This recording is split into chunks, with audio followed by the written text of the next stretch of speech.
Welcome to No Rules Review with your host, Ethan Millett.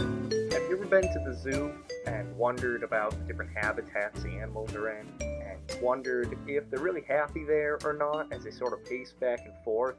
Well, if you play Habitats, you get to be that kind of person. Not the one wondering, the one putting the animals in the habitats they might or might not want to live in.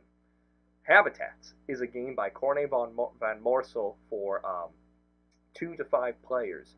In it, you are moving these adorable little ceramic animals around a central tile pool to collect tiles and put them in your home habitat zoo thing. As you collect animals, they sort of come most of the time. They don't arrive very happy. They don't have a habitat that they feel comfortable in. So you are trying to fulfill their wants and desires to make them happy. Because if they're happy, you score points like every zookeeper does. In addition to animals, you can get access roads so people can drive in and see the animals easier. And you can collect tourists who like to see, apparently not the animals, but the habitats the animals are in, because that's how they give you tiles. Yeah, ignoring the hellish landscape that is Habitats. It is a really good game.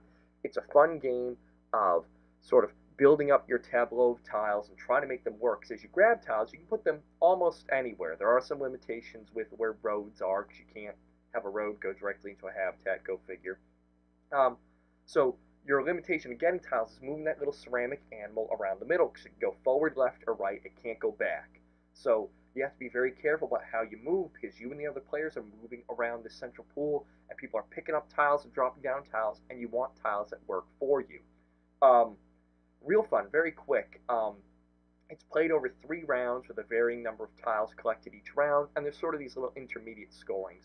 But the main points you score are at the end of the game, when you score positive points for all the animals that are happy, and you just ignore the ones who don't live in a good environment, which, when you think about it, is really sad. Oh, I got a hippopotamus.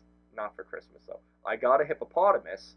Oh, he doesn't have the kind of environment he wants, and you just leave it. So you're really a very bad zookeeper or wildlife habitat keeper in this game.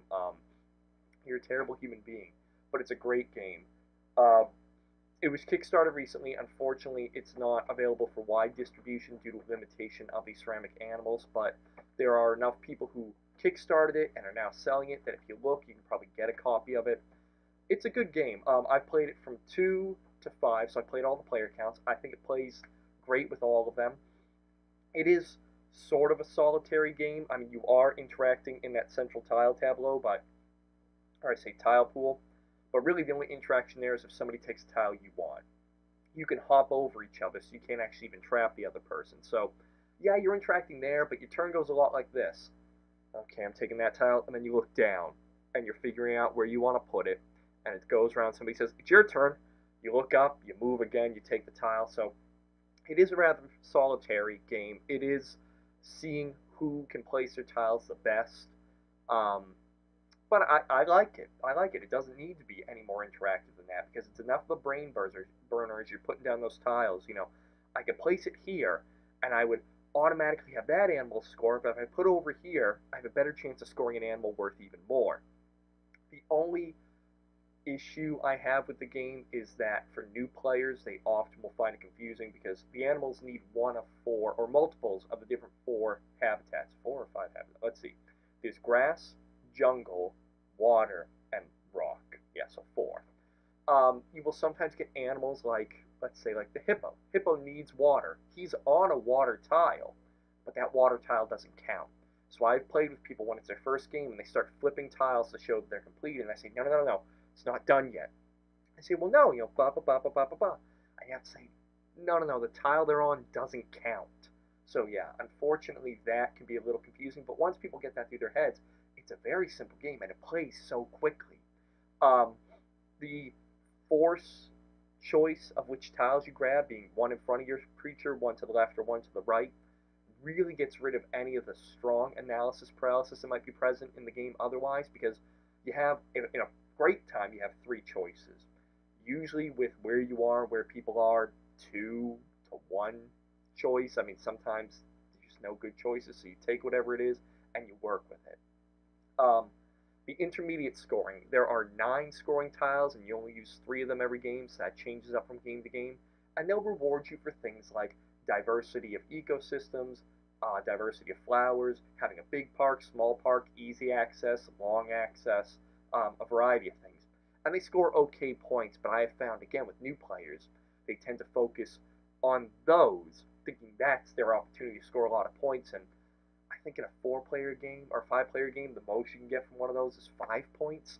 And I mean, a single animal can be 5 points. So I remind people, those are great for bonus points, but I don't think any of my games that's made the difference between winning and losing. It's probably made a difference between people further back in the field, but the winner usually won because of the tiles they have in front of them. So that's it. So you play the 3 rounds, then you have a scoring, and that can be a little confusing, but if you just go person by person and you say, okay, 1 point, 2 point, 1.4 point, and you just add it up, you'll get there. I mean, a scoring pad would help a lot of people, but it's not that bad. There is a score track, so you could honestly just go that way too. Say, okay, I got 2 points, 1 point, 3 points. That's viable. It's a very quick game though, 30, 45 minutes maybe. I mean, if you really push it by thinking, maybe an hour. But an hour for a 5-player game isn't bad at all. It's nice to look at, the little ceramic animals everybody finds adorable. The tiles are nice. They have art of the animals on it.